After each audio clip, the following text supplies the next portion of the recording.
pun, melainkan Allah telah menetapkan tempatnya di surga dan di neraka. Nah, ini hadisnya diriwayatkan Bukhari Muslim loh. Dua-dua kuat gitu ya.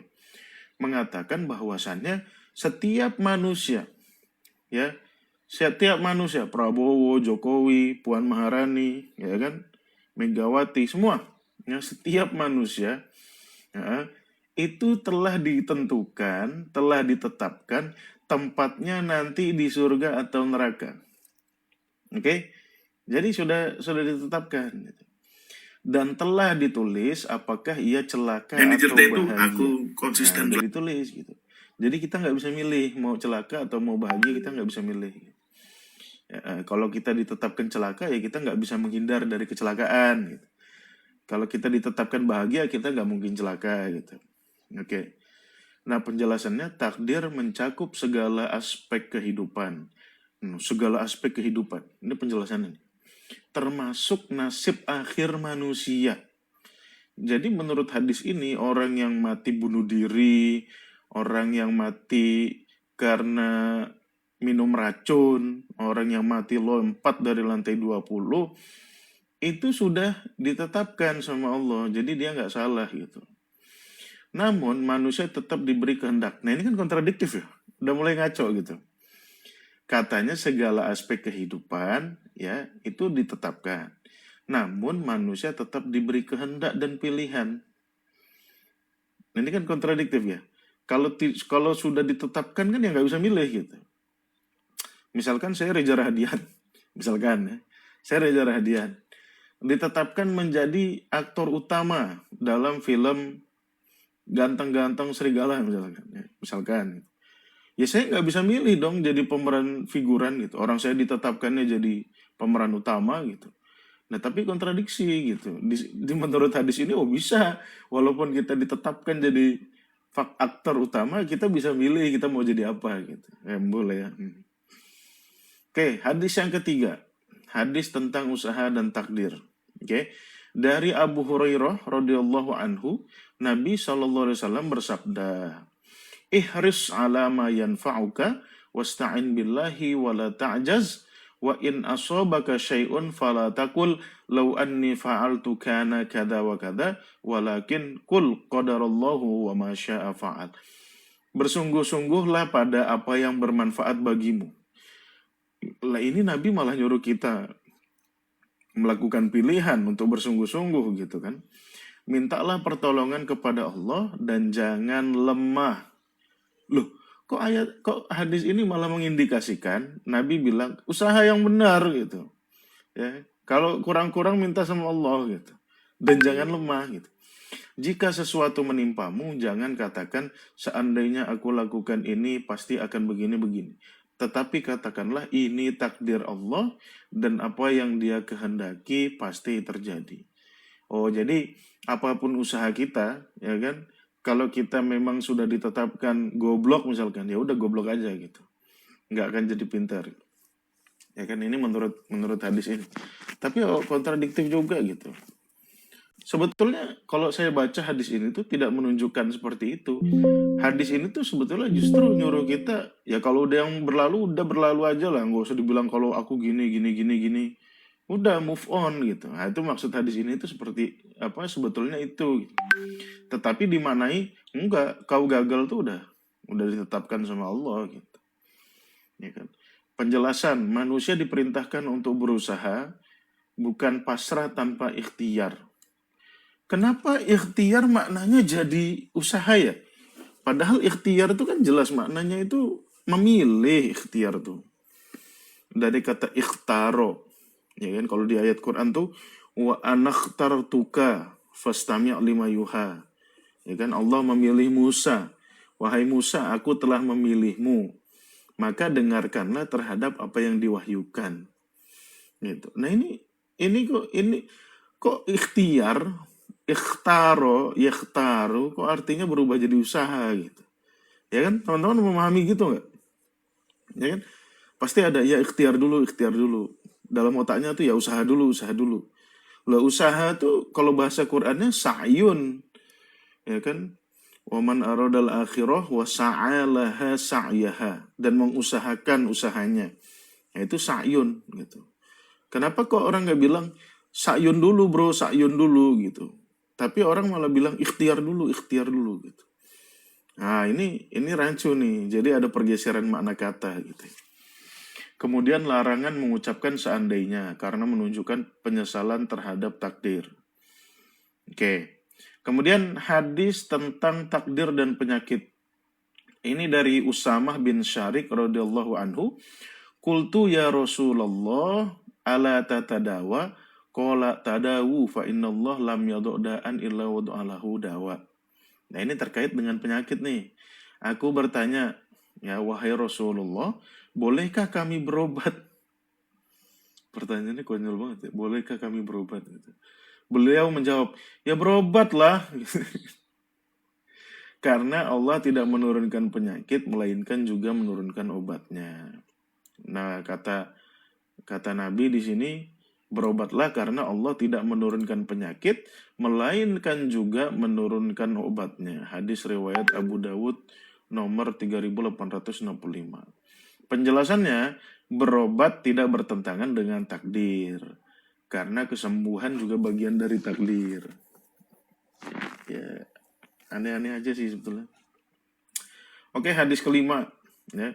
Hadis dari Salman Al-Farisi radhiyallahu anhu, Nabi sallallahu alaihi wasallam bersabda, la yaruddul qada. Nah, ini baru disebutkan qada nih. Dari tadi itu apa ya? Kayak nggak disebutkan qada gitu, cuma takdir-takdir aja atau qadar gitu ya. Nah, di hadis Tirmizi ini baru disebutkan gitu. La yaruddul qada'a illa doa. Tidak ada yang bisa menolak takdir. Qada kok artinya takdir sih? Aneh banget ya. Kecuali doa. Jadi dengan doa itu kita bisa merubah takdir. Dan tidak ada yang menambah umur kecuali kebaikan. Wala yazidu fil umri illal bir. Doa adalah bagian dari takdir. Allah mengubah takdir melalui doa dan ikhtiar hambanya. Tuh keluar lagi kata-kata ikhtiar. Ya kan? Kayaknya udah jadi mainstream gitu di umat Islam tuh. Ikhtiar tuh artinya usaha gitu. Entahlah dari mana itu. Ikhtiar itu kan pilihan, memilih gitu. Oke, kemudian hadis tentang takdir buruk dan sabar. Dari Syu'aib radhiyallahu anhu, Nabi bersabda, ajaban li amril mu'min. Udahlah langsung maknanya aja. Sungguh menakjubkan urusan seorang mukmin. Semua urusannya adalah baik. Jika ditimpa kesulitan, ia bersabar, maka itu baik baginya. Jika mendapat kesenangan, ia bersyukur, maka ia itu juga baik baginya. Ya, jadi takdir buruk bisa berubah menjadi kebaikan jika dihadapi dengan sabar. Oke, hadis ketujuh. Nah, ini baru keren nih. Dari Abu Al-Aswad Ad-Du'ali, ya radhiyallahu anhu, innallah khalaqal arwah. Allah menciptakan arwah. Qoblal ajsad. Nah, ini menarik nih, ya. Allah menciptakan arwah-arwah sebelum jasad-jasad. Bi alfai amin. Sebelum jasad 2000 tahun sebelumnya. Jadi sebelum jasad teman-teman lahir tuh 2000 tahun sebelumnya arwahnya udah ada. 2000 tahun. Ya mungkin teman-teman ada yang merasa gitu ya. Sebelum lahir dia sudah merasa jadi arwah selama 2000 tahun gitu. Kalau saya nggak ngerasa, jujur. Ya. Fakataba mayyashko wa mayyas'ad. Dan menulis siapa yang celaka dan siapa yang bahagia. Memang kadang-kadang hadis tuh susah ya, dimengertinya tuh gimana gitu. Allah menciptakan arwah seluruh manusia 2000 tahun sebelum diciptakan jasadnya. Ya kan? Ada nggak teman-teman yang pernah merasa jadi arwah 2000 tahun sebelum lahir ke dunia? Saya sih jujur enggak gitu. Nah setelah lahir itu, sebelum lahir itu ditulis juga siapa yang celaka, siapa yang bahagia. Jadi kalau teman-teman celaka tuh jangan salahkan diri teman-teman, salahin Tuhan nih, karena Tuhan yang nulis tuh teman-teman celaka. Kesimpulan, Takdir adalah ketetapan Allah yang mencakup semua kejadian. Manusia tetap wajib berusaha dan berdoa. Karena usaha dan doa juga bagian dari takdir. Ini tuh kayak bukan menjelaskan, kayak tidak membuat sesuatu itu crystal clear gitu, menjadi terang benderang, ya kan? Kesimpulan atau akidah umat Islam hari ini tuh cuma kayak ngambil jalan tengah aja biar nggak berantem gitu. Jalan tengah tuh kadang-kadang bukan yang terbaik juga gitu. Takdir buruk bukan alasan untuk putus asa, tetapi ujian untuk meningkatkan iman. Wah. Referensi kitab Syarah Sahih Muslim oleh An-Nawawi, Fathul Bari oleh Ibnu Hajar, Qadha dan Qadar karya Syekh Muhammad bin Shalih Al-Utsaimin. Semoga penjelasan ini bermanfaat. Kemudian saya juga pernah bikin video TikTok gitu. Ada 4 hadis yang menjelaskan tentang nasib-nasib manusia ini sebelum dilahirkan. Yang pertama itu hadis Allah menciptakan pena. Kolam di mana pena? Untuk teman-teman yang udah ikut live saya, tahu lah mana kolam itu apa ya. Saya searching dulu hadis tentang Allah menciptakan kolam. Ini aneh banget nih. Memang kata orang tuh campur-campur gitu. Kalau Al-Quran itu logis gitu. Nah kalau kata orang nih, nyampurnya tuh subhanallah gitu. Nah ini ada hadis nih. Nah, hadis dari Abdullah bin Amr bin As. Saya bacain hadisnya. Oh ini 50.000 tahun, bukan? Ini hadis dari Ubay bin Ka'ab. Ya. Hadis dari Ubay bin Ka'ab. Ini kan kita menganalisis ya, rasionalitas takdir itu gimana sih gitu. Karena nggak mungkin dong Tuhan ngajarin dongeng gitu. Tuhan tuh pasti ngajarin yang sesuai sama realitas alam kita gitu. Tuhan tuh nggak pernah ngajarin dongeng gitu. Quran tuh membuktikan. Nah, gitu. Oke, hadisnya Ubay bin Ka'ab radhiyallahu anhu, Nabi SAW bersabda, Inna awwala ma khalaqallah al-qalam. Sesungguhnya pertama kali yang Allah ciptakan tuh pena. Bayangin aja. Kenapa nggak ciptakan manusia dulu baru penanya gitu kan, bisa biar ada yang bisa nulis gitu. Tapi di sini udah kita baca dulu aja ya.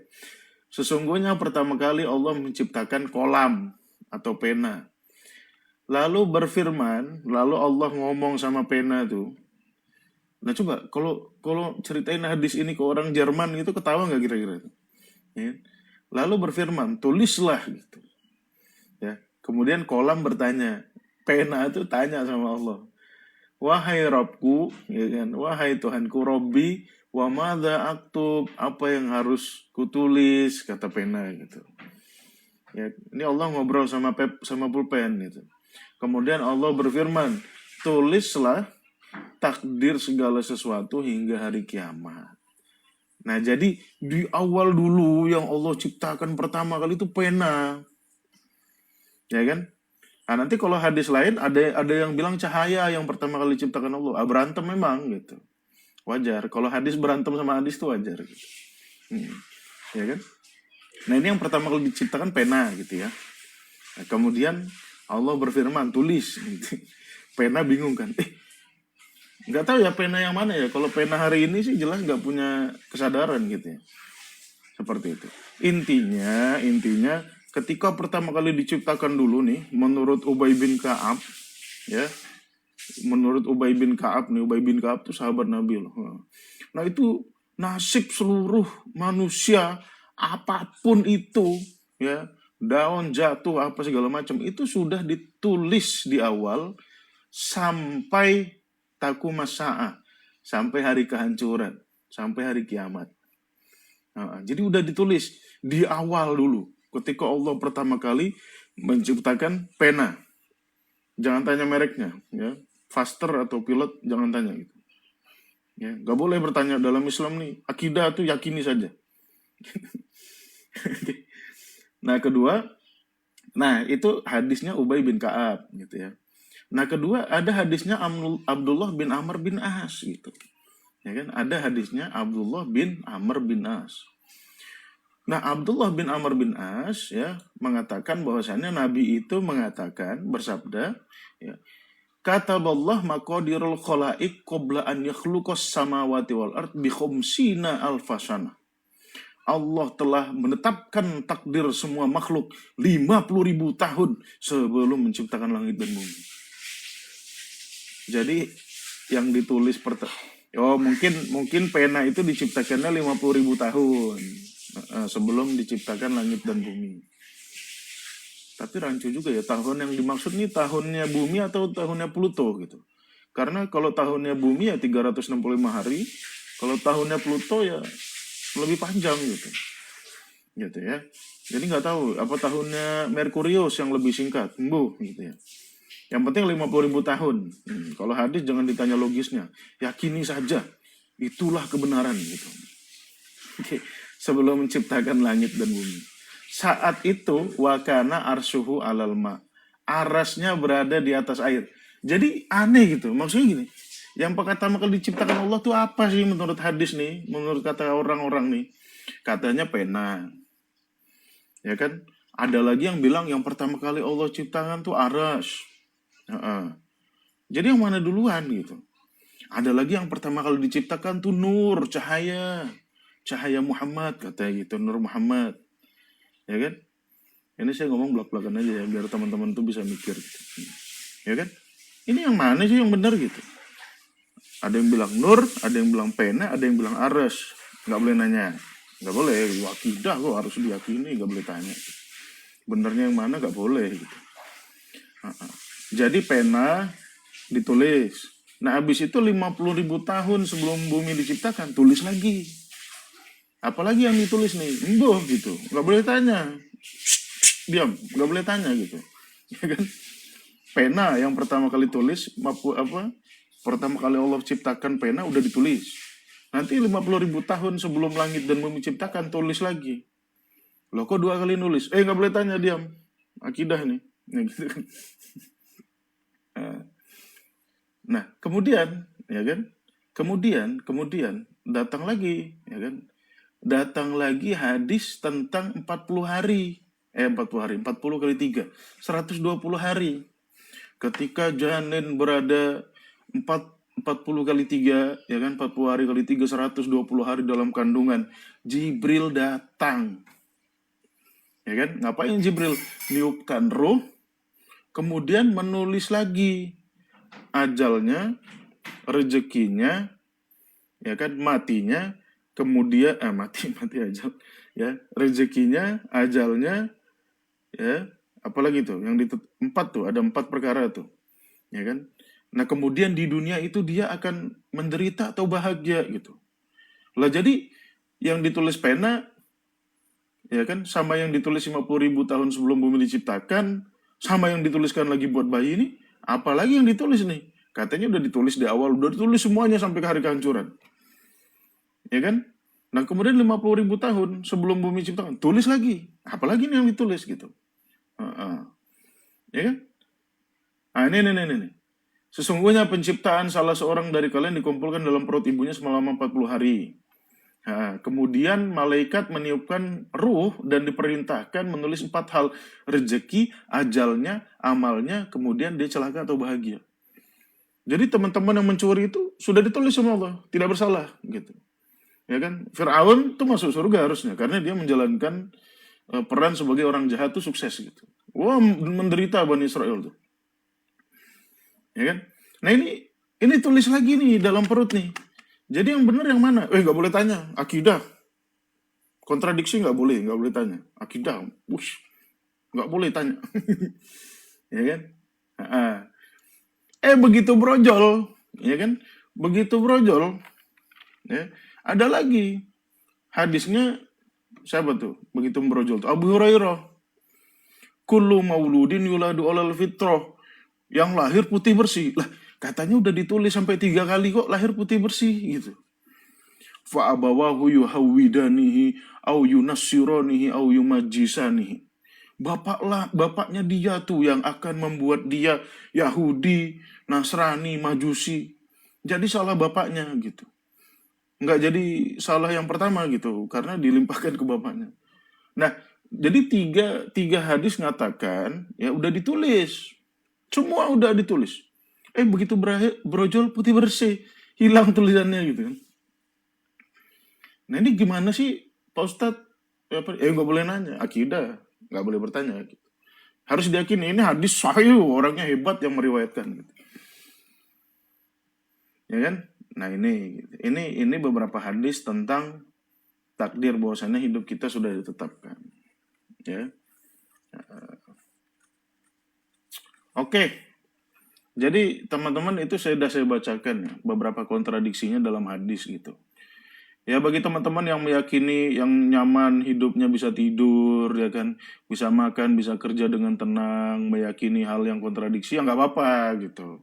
Saya nggak maksa harus waras enggak gitu ya kan, nggak apa-apa. Nah, saya nggak maksa harus waras gitu. Tetapi bagi teman-teman yang mau waras, oke, saya berikan analisisnya, oke, saya jelaskan.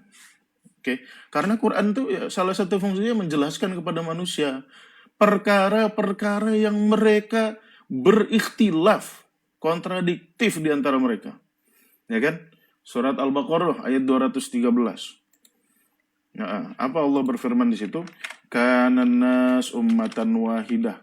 Manusia itu dulunya satu keyakinan aja gitu.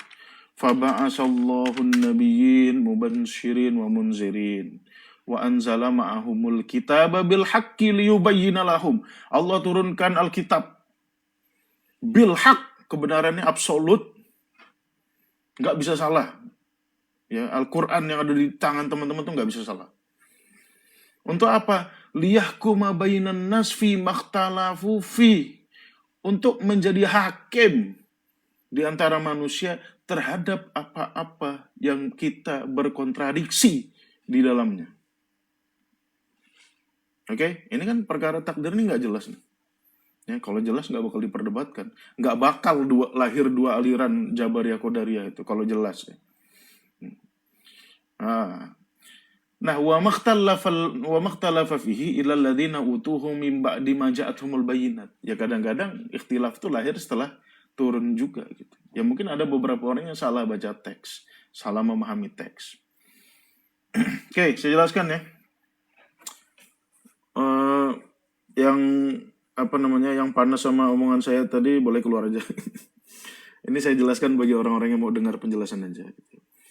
Pertama teman-teman, kita itu kan di rukun iman, ya kan? Di rukun iman itu penjelasan atau redaksinya itu yang disebutkan adalah iman terhadap qada dan qadar.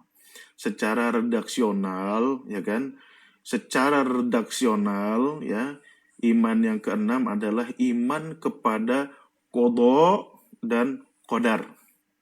Ada dua ya, iman kepada qada dan qadar. Nah sekarang menurut Al-Quran, ya apa kata Tuhan nih? Kita dahulukan dulu apa kata Tuhan gitu ya.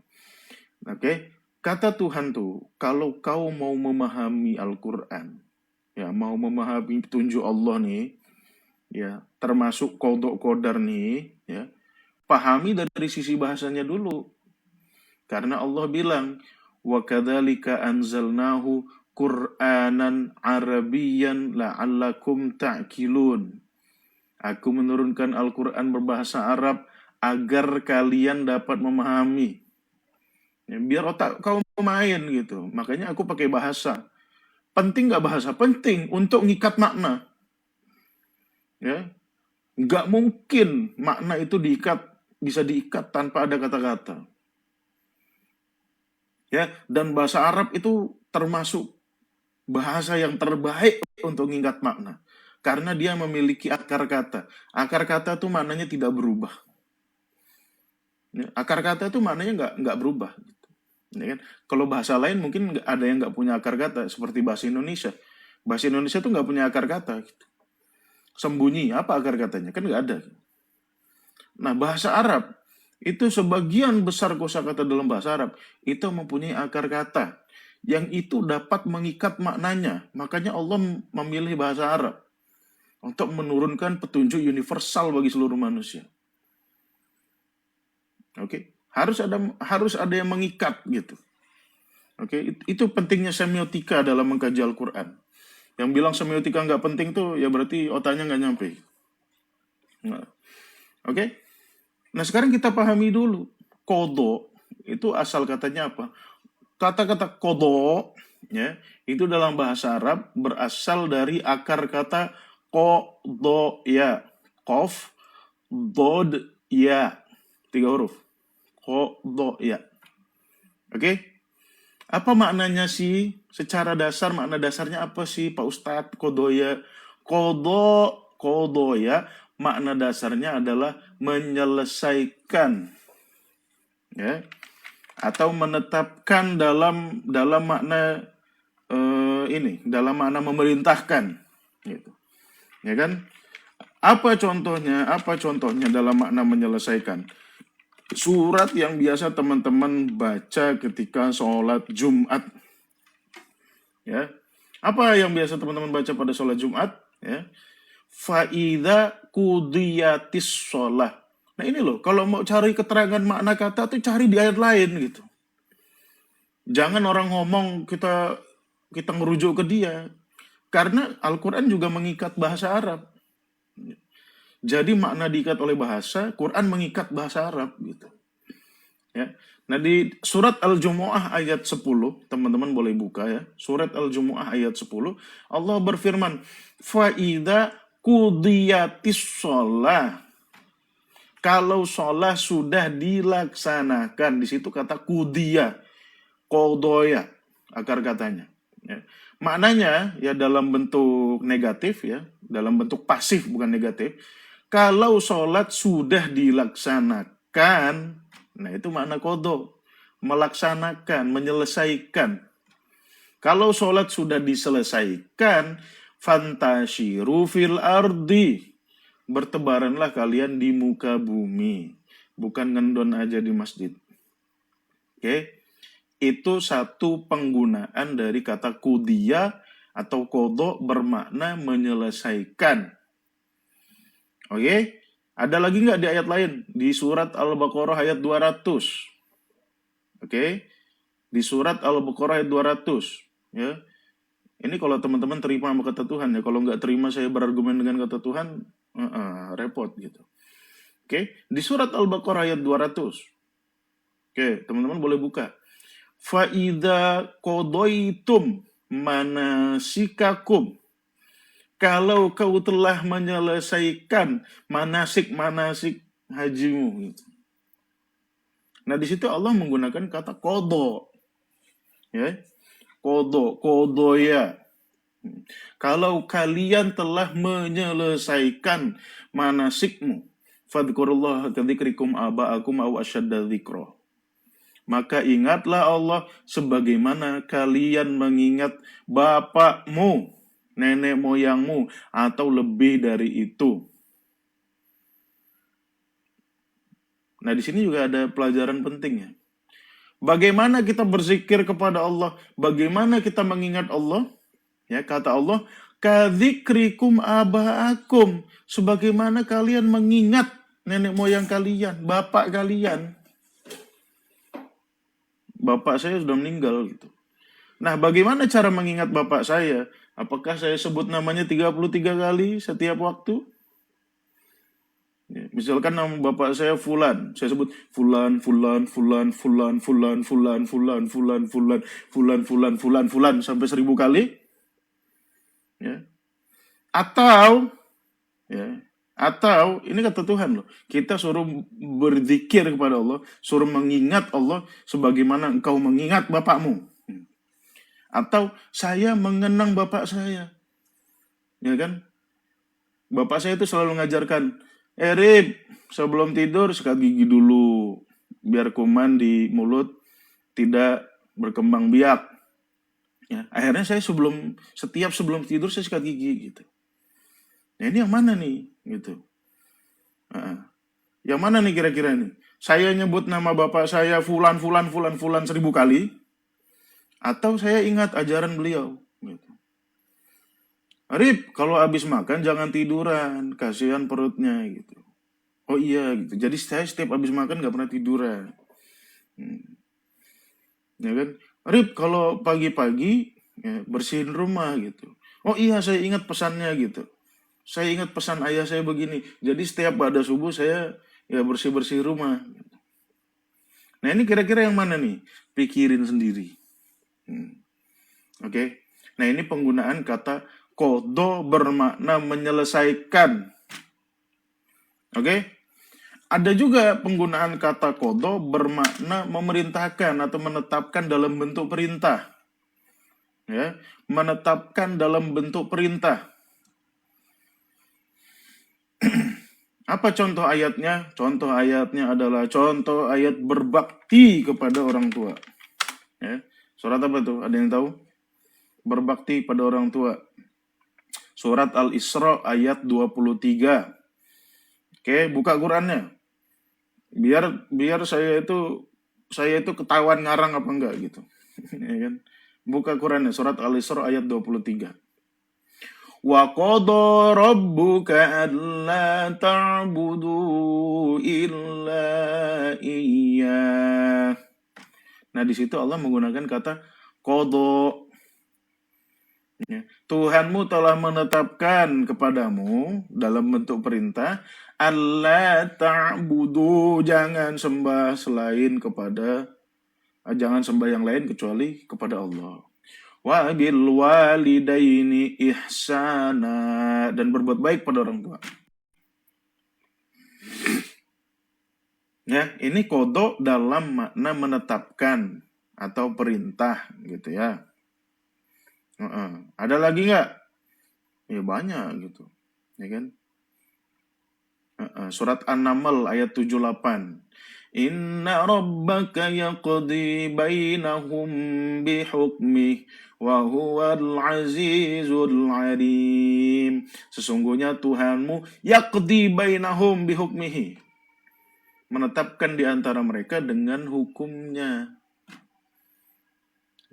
Wa huwal azizul alim. Jadi penetapan melalui perintah, yudikatif sifatnya. Oke, itu makna kata kodo dalam Al-Quran. Oke, searching dulu maknanya di Quran. Oke, itu kodo ya. Itu makna kata kodo. Oke, apa aja tadi maknanya? 1, menyelesaikan. 2, menetapkan dalam bentuk perintah. Oke, sekarang kodar. Oke, sekarang kodar. Apa makna kodar? Kodar itu maknanya adalah ukuran. Ya, kodar itu makna dasarnya dari kata kodaro, kof dal ro, itu maknanya adalah ukuran. Ya, apa? Ukuran. Mengukur segala sesuatu. Nah, itu ukuran. Ya. Apa penggunaannya dalam Al-Quran? Ya kan? Ada nggak penggunaannya dalam Al-Quran? Ya. Teman-teman boleh buka surat Al-Qamar ayat 49. Surat Al-Qamar, surat ke-54 ayat 49. Apa kata Allah? Inna kulla syai'in khalaqnahu biqadar. Segala sesuatu kami rancang, ya, kami ciptakan dengan ukuran. Ya, ada ukurannya. Ya. Apa ukuran manusia misalkan? Ukuran manusia itu apa? Ya manusia itu ada ukuran fisik, ada ukuran psikis gitu. Ada ukuran material, ada ukuran mental gitu. Ya kan? Ukuran mental manusia, ukuran fisik manusia. Ukuran fisik manusia nih. Itu nggak akan bisa terbang. Fisik manusia itu nggak bisa terbang. Nggak akan ada manusia bisa terbang. Itu ukuran, kodarnya manusia itu. Ya. Tetapi ukuran mental manusia, ya ukuran ini nih, ukuran otak manusia, bisa bikin pesawat terbang. Sehingga bisa membawa manusia yang nggak bisa terbang ini pergi satu pulau ke pulau yang lain gitu, tanpa harus berenang. Nah itu makna kodar, gitu ya. Ada lagi nggak? Ada, lihat yuk. Ya, ada yuk, kita lihat yuk. Surat Al-Mu'minun ayat 18. Surat Al-Mu'minun, surat ke-23 ayat 18. Oke? Lihat di situ. Wa anzalna minas sama ma'an biqadarin, kata Allah. Aku turunkan dari langit air dengan ukuran tertentu. Itu kata-katanya kodar di Quran. Gak percaya, buka surat Al-Mu'minun ayat 18. Oke, dari langit aku turunkan air biqadarin dengan ukuran tertentu. Jadi kodar itu maknanya ukuran. Gitu. Oke, fa'askannahu fil ardi, ya kan? Kemudian Allah membiarkan air itu tetap di bumi. Wa inna ala dhahabim bihi laqadirun. Ya Allah bisa membuat air itu hilang, mati semua kita. Ya kan? Nah, di situ Allah menggunakan ma'an biqadarin, kodar. Nah, kalau mau ngecek makna kata, cek di Quran gitu. Cek di kamus gitu. Jangan orang ngomong kita percaya aja, cek dulu gitu. Apa kata Tuhan dulu? Orang boleh ngomong nanti, biarkan Tuhan selesai bicara. Wah. Ini biqadarin. Fa'askannahu fil ardi. Wa inna ala dhahabim bihi laqadirun. Itu kodar. Ya kan? Jadi kalau kodok tadi artinya adalah menyelesaikan atau menetapkan, ya, dalam bentuk perintah. Kalau kodar maknanya ukuran. Oke, ukuran seperti itu. Ya kan? Itu makna kata kodar. Nah, sekarang takdir. Yuk kita cari makna takdir yuk. Kita cari makna takdir. Ya. Sekarang teman-teman buka surat Yasin ayat 38. Ya. Cari Quran dulu, makna kata cari Quran dulu. Cari Quran. Oke. Apa kata Allah? Wasyamsu tajri li mustaqarrin laha. Dzalika taqdirul azizil alim. Nah, ada kata takdir di situ. Kalau nyari kata tuh yang ada eksplisit dulu gitu. Ya kan? Dari tadi pembahasan saya nyebutin ayat-ayat, teman-teman bisa ngelihat sendiri kata-kata itu ditulis secara eksplisit di dalam wahyu. Saya nggak ngarang-ngarang gitu. Ya kan? Kodok ya ditulis kodok, kodar ya tertulis kodar, oke? Ini takdir pun tertulis takdir, surat Yasin ayat 38. Sorry agak keras. Soalnya puasa. Oke? Dan matahari, ya, berjalan di tempat peredarannya. Wasyamsu tajri limustaqarril laha. Kemudian kata Allah apa? Dzalika taqdirul azizil alim. Itulah hasil usaha. Hasil usaha dari ukuran Allah tuh. Ya, kalau ukuran Allah, wah, hebat banget gitu. Ya. Hasil usahanya, matahari bisa memiliki garis edar dan berputar dalam garis edarnya. Itu takdir. Jadi takdir itu artinya hasil usaha. Hasil perbuatan. Gitu. Itu takdir. Ya. Bukan ketetapan. Yang penting teman-teman terserah ya mau percaya sama terjemahan Kemenak atau yang saya jelaskan dari sisi bahasa gitu. Itu takdir gitu. Ya, takdirul azizil alim. Ya. Ada lagi nggak? Ada lagi surat Al-An'am ayat 96. Buka yuk, bareng-bareng yuk, buka yuk.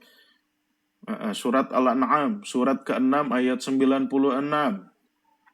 Ya, apa kata Allah? Falikul isbah.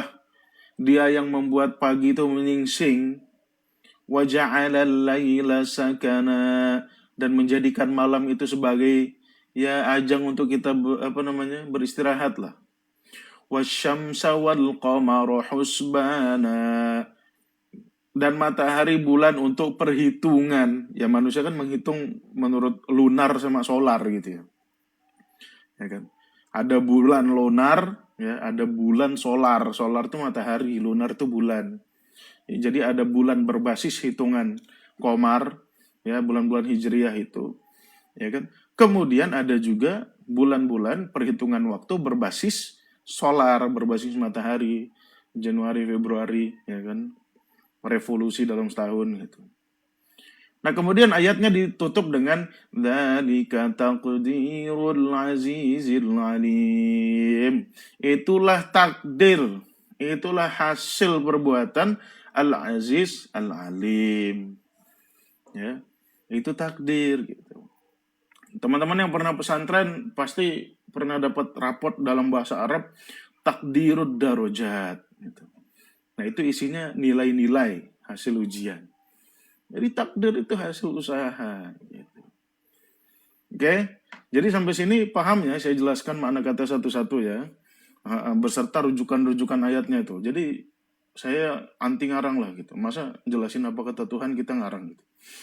Qadha artinya menyelesaikan, memerintahkan atau menetapkan. Qadar artinya ukuran, ya kan, baik ukuran fisik ataupun ukuran mental, ya. Qadar ini udah saya jelaskan sebelum di Lailatul Qadar. Jadi teman-teman yang belum follow, ikut live saya tiap pada subuh sampai lebaran. Ya kan? Yang ketiga, takdir. Takdir itu artinya hasil usaha atau hasil perbuatan. Oke. Nah, dalam Al-Qur'an, baik kodok, kodar, dan takdir tidak pernah digunakan dalam makna terminologi seperti yang dipahami oleh umat Islam. Nggak ada. Jujur saya. Nggak ada kodok yang maknanya itu. Ya kan, kodok itu apa sih kalau orang Islam memahaminya itu? Ketetapan yang belum terjadi ya. Kodar yang udah terjadi. Makanya tiap ada rumah kemalingan dibilang qadarullah gitu ya. Ya kalau umat Islam kan pahamnya gitu ya. Qadha itu ketetapan yang belum terjadi gitu. Kalau qadar ketetapan yang udah terjadi itu qadar gitu. Takdir ya ya itu ngarang. Suka-suka dia aja memahami kata gitu, nggak ada rujukan ayatnya gitu. Ya kan? Nah, itu. Nah, jadi baik qadar dan takdir tidak pernah digunakan dalam makna terminologis di Quran. Hanya digunakan dalam makna etimologis, dalam makna dasarnya, dalam makna sesuai bahasa. Gitu. Nah, jadi muncul pertanyaannya. Lah terus rukun iman tuh gimana, Pak Ustadz gitu kan? Rukun iman yang ke-6 tuh gimana itu, Pak Ustadz gitu. Ya kan? Nah, tadi kita udah sebutkan hadisnya. Rukun iman yang ke-6 adalah iman bil qadar. Tidak ada disebut qadha ya. Jadi Quran ini jadi patokan kita. Ketika kita sudah artikan sesuai Quran tadi, itu jadi patokan kita tuh. Untuk memverifikasi tuh apa kata orang tuh ya. Ada yang kata Amr bin As, ada yang kata Ubay, ada yang kata ini. Kita filter gitu. Oke. Nah, sekarang ada yang bilang, ya kan? Ada yang bilang tadi itu ya. Qadar khairihi wa syarrihi. Baik buruknya itu kita sudah ditetapkan melalui qadar itu. Oke, sebelumnya saya klarifikasi dulu ya. Rukun iman yang secara eksplisit disebutkan dalam Al-Quran cuma 5. Terkejut, buka ayatnya. Ya, terkejut, buka ayatnya. Ya. Di dalam Al-Quran yang disebutkan sebagai rukun iman itu cuma 5. Oke, buka An-Nisa 136. Mengguncang iman. Ya nggak apa-apa, ini kita ngomongin apa kata Tuhan nih. Ya. An-Nisa 136. Boleh buka bareng-bareng. Oke, An-Nisa 136, surat keempat ayat 136. Ya ayyuhalladzina amanu, wahai orang-orang yang beriman. Aminu billah, berimanlah kepada Allah, wa rasulihi, oke, dan kepada rasulnya. Oke, wal kitabil ladzi, ini belum. Wal kitabil ladzi nazzala ala rasulihi, dan kepada kitab yang diturunkan kepada rasulnya. Wal kitabil ladzi anzala min qabl, dan kitab yang diturunkan sebelumnya. Nah, ini lihat redaksinya ya. Surat An-Nisa 136-nya. Wa may yakfur billah, yang kufur kepada Allah. wa malaikatihi dan malaikatnya, wa kutubihi dan kitabnya, wa rusulihi dan rasulnya, wal yaumil akhir dan hari akhir. Ada tambahan kodok-kodar. Buka dong Qurannya, lihat dong 136 An-Nisa. Ya, yang kufur pada Allah, malaikat, kitab, rasul, hari akhir. Ada disebutkan di situ kodok dan kodar? Kalau ada yang disebutkan di situ kodok dan kodar, Qurannya versi apa nih? Versi primbon Qurannya. Ya.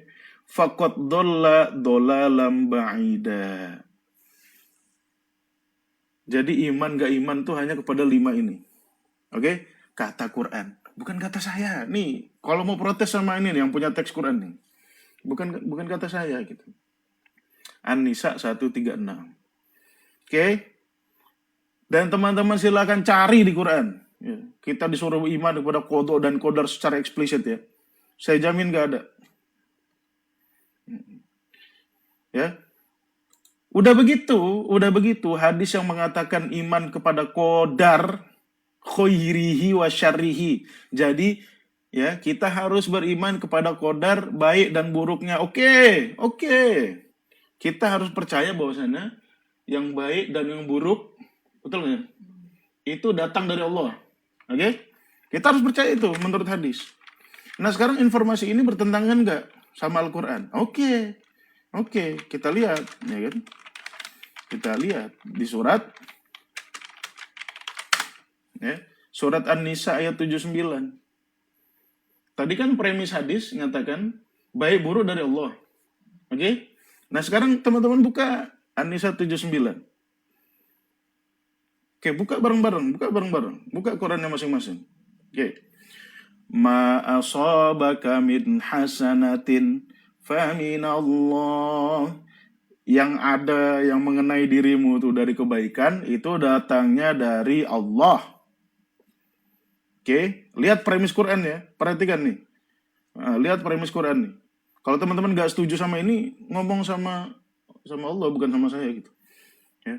Wa ma asabaka min sayyi'atin famin nafsik, kata Allah. Yang buruk-buruk tuh karena kau sendiri, jangan salahin gue. Ya. Nah, jadi hadis ini bertentangan gak sama Al-Quran? Pikirin sendiri. Ya. Lihat premis Quran sama premis hadis, lihat gitu.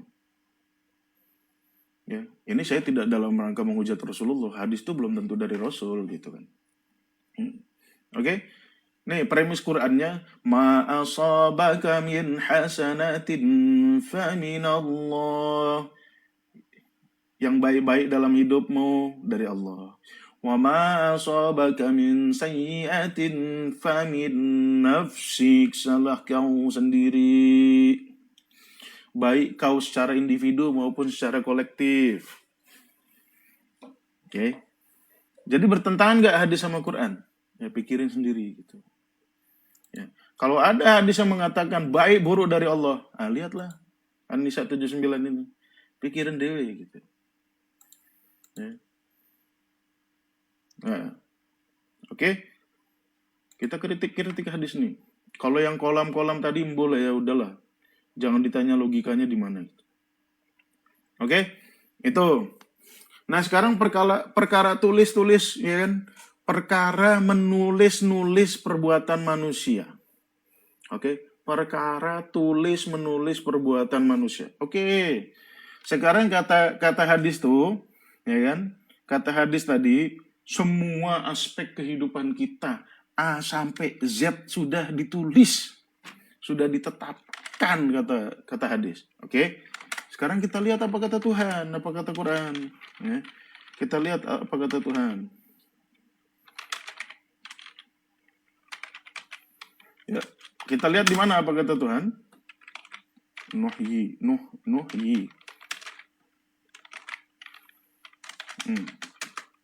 Kita lihat di mana apa kata Tuhan. Teman-teman buka surat Yasin ayat 12. Ayo. Ini saya nggak usah berargumen pakai pendapat saya gitu. Saya nggak mikir gitu. Saya berargumen apa kata Tuhan. Oke. Buka surat Yasin ayat 12. Yang meyakini hadis pasti benar, panas-panas. Oke? Buka surat Yasin ayat 12. Oke? Buka surat Yasin ayat 12. Apa kata Allah di situ? Inna nahnu nuhyil mauta wa naktubu ma qaddamu wa atharahum. Sesungguhnya kami menghidupkan yang mati. Wa naktubu ma qaddamu wa atharahum. Dan menuliskan apa yang mereka telah lakukan. Ini ada istri saya di sini. Istri saya juga pintar bahasa Arab. Tulisan Gontor juga. Pegang-pegangnya. Aku mau nanya kamu aja gitu. Bener nggak aku ngertiin nih? Wanak tubuh ma kodamu. Ya. Kami menuliskan apa yang kodamu. Yang sudah dilakukan. Betul nggak maknanya? Ngomong lah. Sudah berlalu. Bener ya? Benar. Kodama itu artinya yang ma kodamat siada. Surat An-Naba itu kan. Artinya apa yang telah dilakukan. Betul kan? Betul. Betul ya? Jadi apa yang ditulis yang sudah dilakukan. Oke? Wa atharahum, dan bekas-bekasnya. Asar. Asar itu kalau jejak kaki itu asar.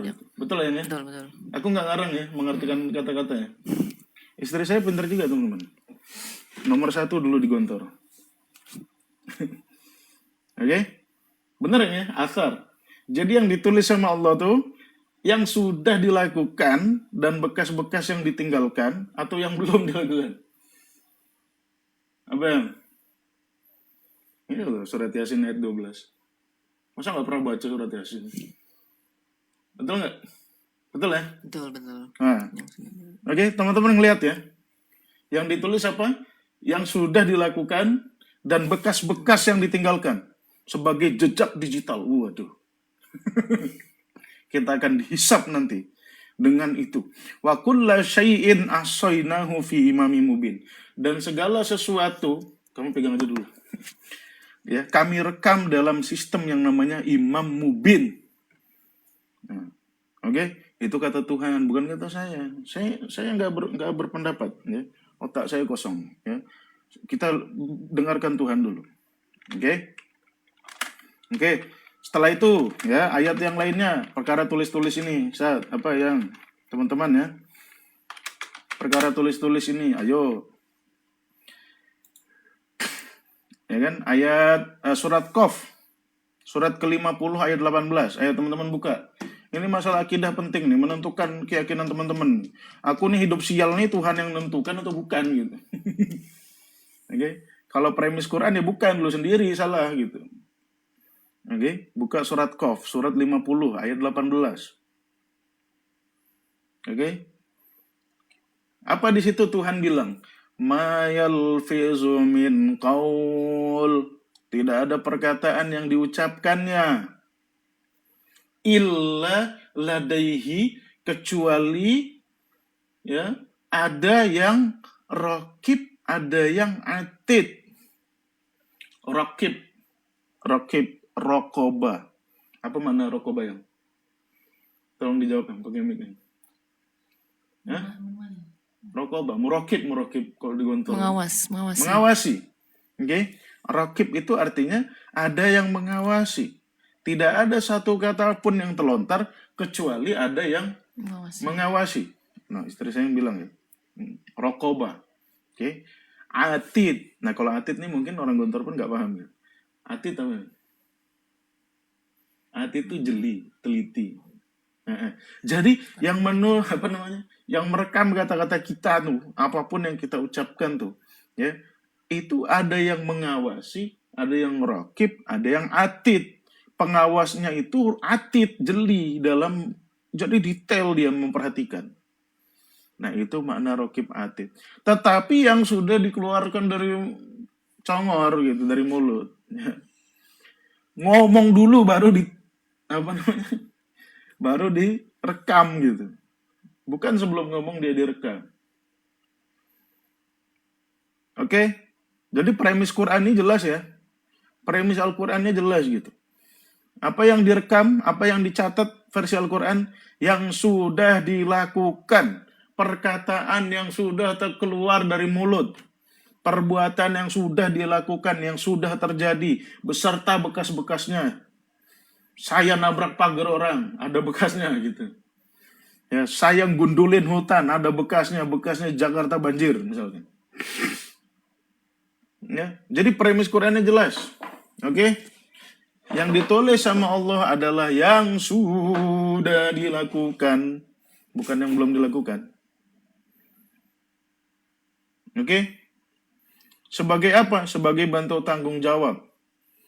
Rekam jejak itulah yang akan dijadikan penilaian, patokan penilaian kita di akhirat. Betul ya? Betul ya? Betul. Nah, rekam jejak inilah yang menjadi patokan kita di akhirat. Apakah kita di akhirat hidup tenang atau nggak tenang? Oke? Weh, Masya Allah yang give nih, Masya Allah lah. Benar-benar rezekinya lancar. Oke? Jadi itu ya premis Qur'ani ya. Nggak setuju sama Quran, sono. Protes sama Allah, sono. Jangan sama saya. Ya. Premis Qur'ani, ya, premis Qur'ani yang direkam sama Allah adalah yang sudah terjadi. Bekas-bekas yang ditinggalkan, kata-kata yang sudah terucap. Oke, nah itu premis Qur'aninya. Ya, premis Qur'ani lagi terkait kehendak. Ayo, terkait kehendak. Ayo, buka premis Qur'aninya. Kita, ya kan, di kajian saya ini kita dengerin apa kata Tuhan gitu. Kita kata orang nanti dulu gitu. Bukan kita nggak dengerin kata orang nanti dulu. Oke, buka lagi surat Al-Kahfi ayat 29. Ayo, teman-teman. Terkait kehendak. Ayo. Ini kita ngomongin kehendak. Kehendak itu bahasa Qurannya sya'a. Oke. Al-Kahfi, surat Al-Kahfi, Al-Kahf, surat ke-18 ayat 29. Ayo buka. Ini biar teman-teman tuh belajar ajaran Tuhan tuh langsung dari sumbernya gitu. Jangan cuma dari kata orang gitu. Ya, saya pandu gitu. Oke, saya yang memandu, menegakkan dari sisi bahasanya ini benar apa enggak nih? Oke. Al-Kahfi 29, udah ya, saya bacain. Wa qulil haqqu mir rabbikum, kebenaran datangnya dari Tuhanmu. Faman syaa falyu'min. Oke? Yang berkehendak maka dia bisa beriman. Dia bisa mempercayainya. Oke? Kehendak di tangan siapa? Di tangan siapa yang? Coba yang ngomongin. Pribadi masing-masing. Pribadi masing-masing. Faman syaa falyu'min wa man syaa falyakfur. Yang mau silahkan beriman, yang enggak silahkan kufur. Ini menunjukkan apa ya? Ada kehendak bebas dari orang terhadap petunjuk Tuhan. Betul? Betul. Nah, orang pengen kaya, dia bebas menentukan caranya. Mau jadi bisnismen atau masuk DPR korupsi gitu. Ya, bebas dia menentukan caranya gitu. Ya, oleh sebab itu ya, ada konsekuensi. Ya kan? Ada konsekuensi. Ya kan? Konsekuensi teman-teman sudah paham. Seluruh perbuatan baik, konsekuensinya adalah baik. Seluruh perbuatan buruk, konsekuensinya adalah buruk. Gitu. Oke? Itu nggak perlu saya ajarin lagi konsekuensi itu. Ya kan? Jadi kehendak bebas ada nggak di dalam diri manusia? Ya, lihat ini loh, kata Tuhan nih, Al-Kahfi 29. Gak usah ngarang-ngarang gitu. Apa kata Tuhan aja? Ya. Man syaa falyu'min wa man syaa falyakfur, kata Allah. Yang mau beriman silakan, yang kufur silakan. Artinya otonomi kita nih ada nggak? Ya. Ada ya. Ada otonomi kita ya teman-teman ya. Kita berhak menentukan. Dan otonomi kita ini, ya kan, ya, akan ditagih sama Allah. Ya.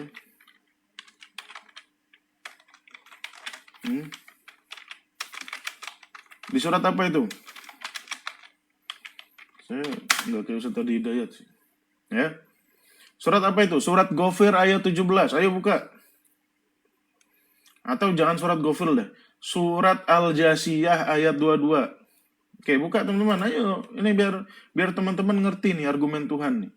Surat Al-Jasiyah, surat ke-45 ayat 22. Saya ulangi sekali lagi, surat Al-Jasiyah, surat ke-45 ayat 22. Ya.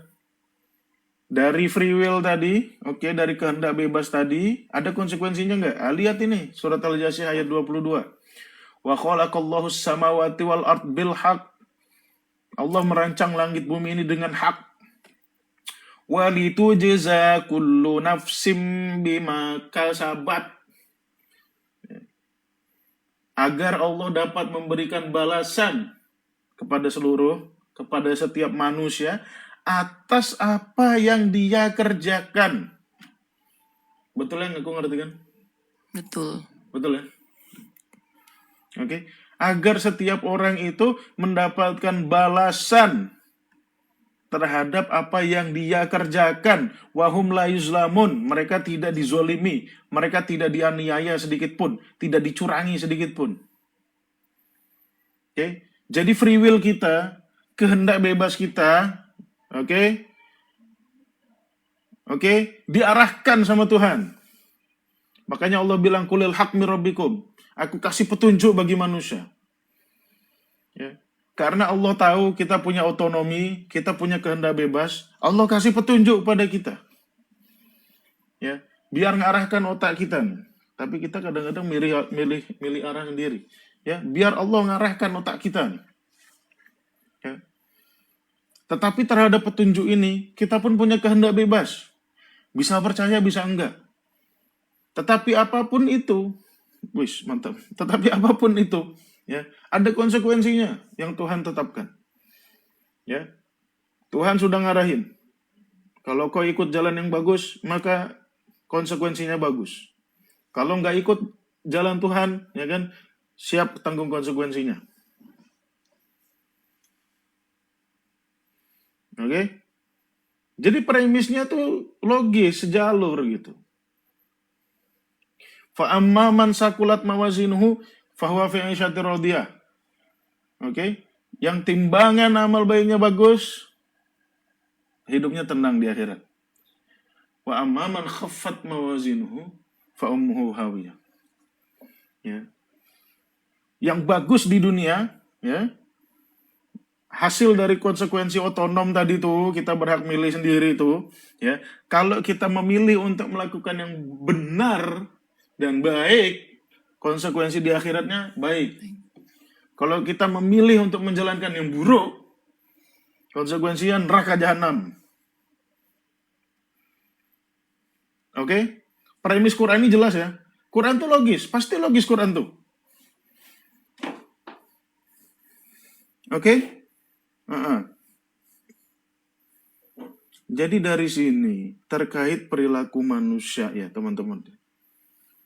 Ya, terkait perilaku manusia. Ya memang Allah nggak netapkan. Allah nggak netapkan. Ya. Allah tahu nggak? Tahu gitu. Allah tahu kita akan pilih apa, tapi Allah nggak netapkan. Allah cuma ngasih petunjuk nih loh. Otonomi kita nih nggak diganggu sama Allah gitu. Nah, otonomi kita sebagai manusia nih, ya, nggak diganggu sama Allah. Ya. Tetap ada. Ya, sebagai manusia pasti punya otonom gitu. Makanya Allah ngasih arahan. Ini loh gitu. Ya kan? Dengan arahan itulah kita terserah kita mau milih yang mana. Ya, tapi Allah bilang, kalau kau bunuh diri, balasanmu neraka. Gak boleh bunuh diri. Diatur sama Allah. Ya kan? Jadi ada permasalahan logika, ada permasalahan rasionalitas. Kalau kita tidak membangun akidah berdasarkan Al-Quran, banyak masalahnya. Pasti itu, dijamin itu. Ya, intuti aktsaru man fil ardi yudilluka an sabilillah kata. Kalau kau ikut banyak mayoritas orang tuh pasti sesat dari apa kata Tuhan. Ya. Jadi hadis-hadis tadi tuh Yang sejalan sama Al-Quran siapa? Ya hadis Abu Hurairah tadi. Kullu mauludin fitrah. Setiap yang lahir itu putih bersih. Ya. Setelah itu dia terpengaruh lingkungan, terpengaruh komunitas, terpengaruh orang tua, terpengaruh macam-macam yang dapat ngedrive dia ke arah manapun gitu. Ya. Ustadz nolak hadis. Enggak nih, hadis Abu Hurairah saya terima. Karena dia sejalan sama Al-Quran gitu. Kullu maulud alal fitrah. Kalau hadis sejalan sama Al-Quran, terima gitu. Kalau nggak sejalan, biar yang ngomong hebat kayak gimana, ya masa dia lebih hebat dari Tuhan sih? Gitu. Ya kan? Kan nggak mungkin tanpa mengurangi rasa hormat saya. Ya kan? Saya tahu Prabowo hebat, tapi nggak mungkin lebih hebat dari Tuhan. Gitu. Ketika Tuhan sudah ngomong, ya, kemudian ada orang ngomong lain, ya jangan terima gitu. Tapi kalau teman-teman mau ngotot, tuh ini kan nggak bisa nih, ya monggo gitu. Aku sih nggak maksa. Oke? Ya. Coba kita simulasi logika. Coba biar istri saya yang jawab. Simulasi logika. Merkosa orang dilarang nggak ya? Larang dong. Dilarang ya. Tapi kalau orang diperkosa, bisa hamil nggak? Hamil. Hamil kan? Bisa hamil ya? Ya Bisa. Ya terlepas ada yang mandul-mandul, tapi bisa hamil ya? Ya kan? Nah kalau semua sudah ditetapkan Tuhan, kenapa Tuhan menetapkan kelahiran dari proses yang dia sendiri nggak melarang gitu? Cobalah pikir gitu. Betul nggak? Betul. Kalau semua sudah ditetapkan Tuhan, ya artinya yang nggak nyembah-nyembah Allah tuh harusnya nggak punya anak. Karena Tuhan membiarkan kejahatan. Ya. Harusnya yang orang-orang Islam aja yang punya anak gitu. Ya. Biar tercegah orang itu, biar tidak terpengaruh apa kata hadis Nabi tadi itu. Ya kan?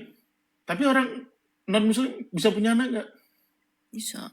Bisa. Karena dia punya pilihan sendiri gitu. Dan Allah tidak ganggu itu. Silahkan, tapi apapun ada konsekuensinya kata Allah. Ya kan? Nah, jadi itu teman-teman. Ya. Itu hakikat dari takdir ini. Jadi jangan pusingin lagi gitu. Ya. Dengan menyadari ini, konsep yang Qur'ani ini, ya epistemologi yang lurus ya, dari ontologisnya, epistemologisnya, aksiologisnya lurus gitu, sejalan, lari, logis gitu. Dengan ini masing-masing individu bisa bertakwa, bisa hati-hati, jangan melakukan kesalahan yang dapat merugikan diri sendiri ataupun orang lain.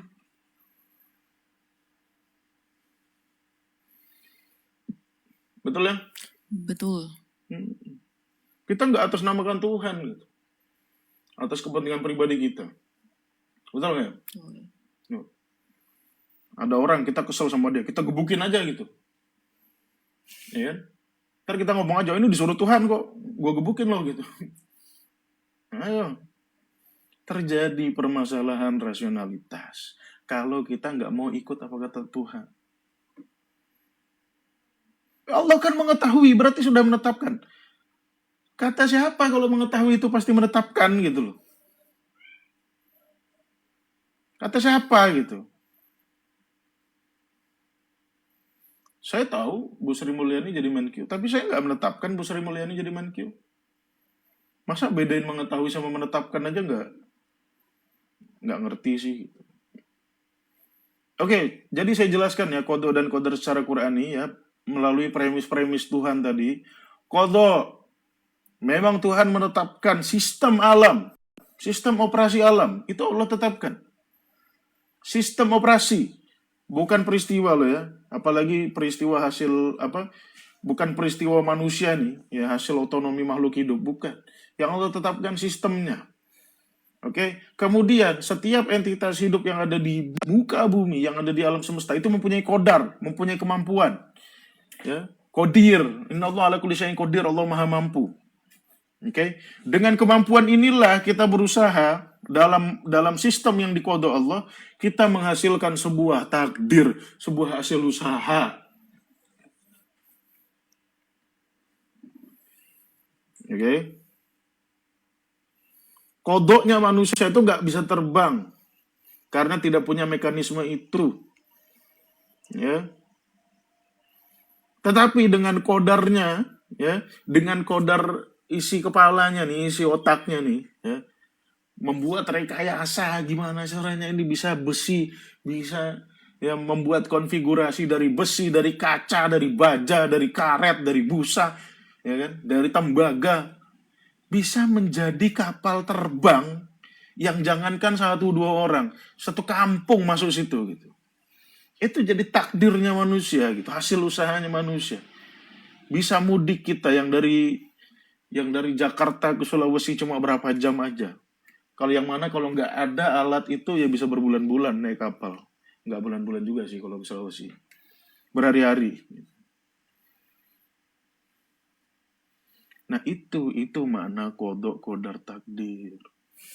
Makanya Allah suruh kita bertakwa. Takwa itu artinya mengeliminir kesalahan, meminimalisir kesalahan, baik yang bisa berdampak buruk bagi kita, baik yang bisa berdampak buruk pada orang lain. Jangan dikit-dikit kau salahkan Tuhan. Ya. Datang kantor telat, macet, nyalahin Tuhan, qadarullah, mbahmu.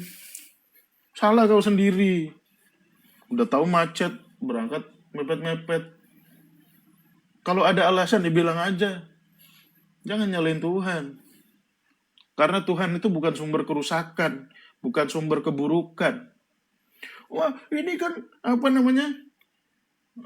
asa antakrahu syai'an wa huwa khairul lakum. Itu konteksnya perintah perang, dodol. Jangan lepas konteks gitu. Ya kan biasanya kan gitu kan. Enggak, itu ente bangkrut itu asa antakrahu syai'an. Lu itu kan konteksnya perang. Allah nyuruh perang. Kutiba alaikumul qital wa huwa kurhul lakum, kata Allah. Asa an takrahu syai'an wa huwa khairul lakum. Wa asa an tuhibbu syai'an wa huwa syarrul lakum. Kalau itu sih real dalam kehidupan kita gitu. Itu konteksnya perang. Kalau bisnismu bangkrut, akhirnya istri nggak bisa belanja, anak-anak kelaparan nggak bisa sekolah. Nah ini apa kebaikan gitu? Pikir-pikirlah kau kalau ngomong. Kalau ngomong, ya kalau berpikir, kalau bertindak, variabel-variabel tuh masukin semua. Jangan cuma satu variabel. Tiba-tiba nyalain Tuhan. Qadarullah, qadarullah, qadarullah. Sampai capek saya tuh denger orang ngomong qadarullah, nyalain Tuhan terus. Kali-kali salahin diri sendiri kenapa sih? Gitu. Emang kenapa sih? Aduh bodohnya saya tuh. Bisnis gagal saya. Begitu aja kenapa sih gitu? Jangan nyalain Tuhan gitu loh. Toh ada yang bisnisnya sukses gitu. Ya. Nah itu teman-teman hakikat dari kodok kodar takdir. Ya. Sekali lagi teman-teman, saya tidak pernah maksa teman-teman untuk percaya. Tapi itulah apa yang disampaikan oleh Tuhan.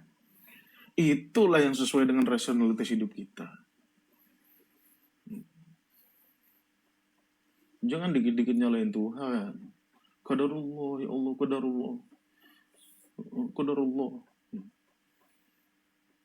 Qadarullah, adik saya kena musibah. Qadarullah, qadarullah. Oke, gimana ya? Jelas? Sip, mantap. Oke ya. Dari itu, free will ada nggak? Ya ada gitu. Ya, free will dalam cara lebih spesifiknya gitu. Kita dapat memilih bagaimana cara hidup kita. Ya kan? Teman-teman bisa nentukan, ya kan, suami istri bisa nentukan mau punya anak berapa, bisa nentukan gitu. Ya tergantung dikasihnya Allah aja gitu. Sampel nggak sih kalau denger kayak gitu-gitu tuh? Tergantung dikasihnya Allah. Emang ente nggak hubungan apa kalau mau punya anak gitu? Ya kan? Sedikasihnya Allah aja. Ya itu artinya kita punya otonomi. Mau punya anak genjot. Ya kan? Kecuali kalau mandul. Ya kalau mandul itu salah materi kita gitu. Materi yang ada dalam tubuh kita ini yang salah. Gitu. Ya kan? Rezeki sudah ditetapkan nggak? Kagak ada yang netapin rezeki. Rezeki itu disediakan Tuhan di alam semesta, prasmanan. Kalau mau dapat kerja, minimal tuh jadi petani sawah tuh, tanam tuh apa? Padi, dapat beras. Ya, makan sendiri, selebihnya jual dapat duit. Bisa beli cendol, bisa beli lauknya gitu. Bisa beli minumnya, 4 sehat 5 sakit. Ya kan? Sekedar di alam kita metik buah aja tuh. Ya kan? Ini kan pakai usaha. Oh bisa sih minta. Lah minta emang nggak usaha. Emang orang yang kamu minta dari dia tuh orang itu nggak usaha. Ya usaha gitu. Tapi masa mau minta terus. Ya kan? Seperti itu. Jadi kerja loh jadi umat Muslim tuh. Ya kan? Oh zaman Nabi sahabat pada kerja semua. Ada yang bisnis, ada yang ini, ada yang itu. Utsman bin Affan ya orang kaya gitu. Oh, Rasul enggak, habis jadi Nabi enggak kerja dia. Istrinya masih saudagar, duitnya banyak, dia enggak kerja enggak ada masalah. Saya juga kalau istri saya gajinya 3-4 digit sebulan, ngapain kerja ya? Amin.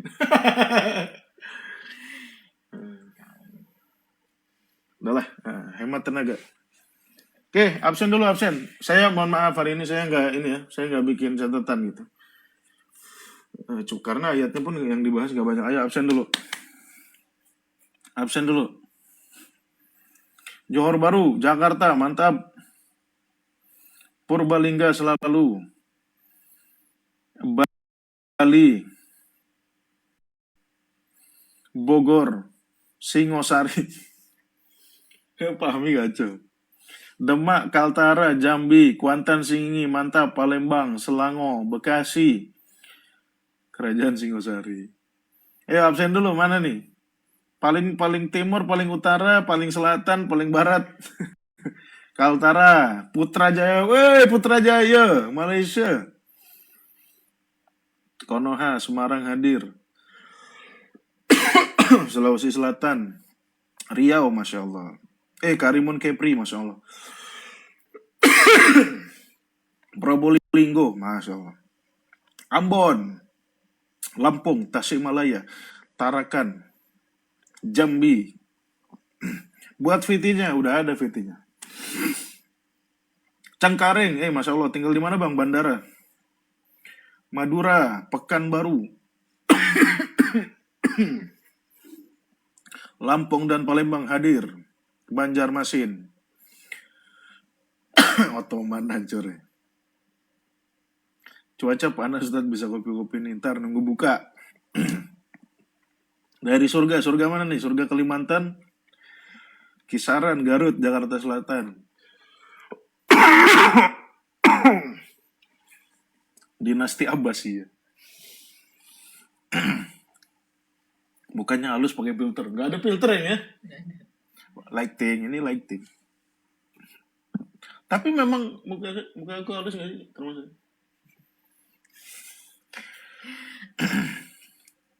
Saya pengen kasih hadiah baju Ustadz, saya senang kajian. Masya Allah. Jangan repot-repot Pak, tapi kalau tetap mau ngasih hubungi admin. Ustadz kapan nih habis lebaran bisa nongkrong ngopi? Di mana dulu? Saya di Pontianak. Saya kayaknya lebaran ini nggak balik ke Bekasi. Saya baru dari Bekasi kemarin. Kalimantan Barat, Pontianak, ya apa aja sih? Kuburaya, Pontianak, Mempawah, Singkawang. Boleh kalau mau nongkrong sini ke Pontianak.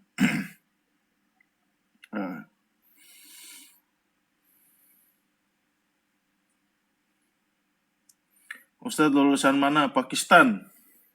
Terakhir saya sekolah S2 Pakistan. Bekasi Timur, Tambun Selatan, Jatimulya, ayo ngopi. Apa tuh? Ada Dilan. Ada Dilan Bekasi nih. Ada yang nanya nih. Ada lagi nih yang komen. Boleh tanya, boleh chat aja. Kalau nanya di sini takut nggak kejawab. Ya mau nanya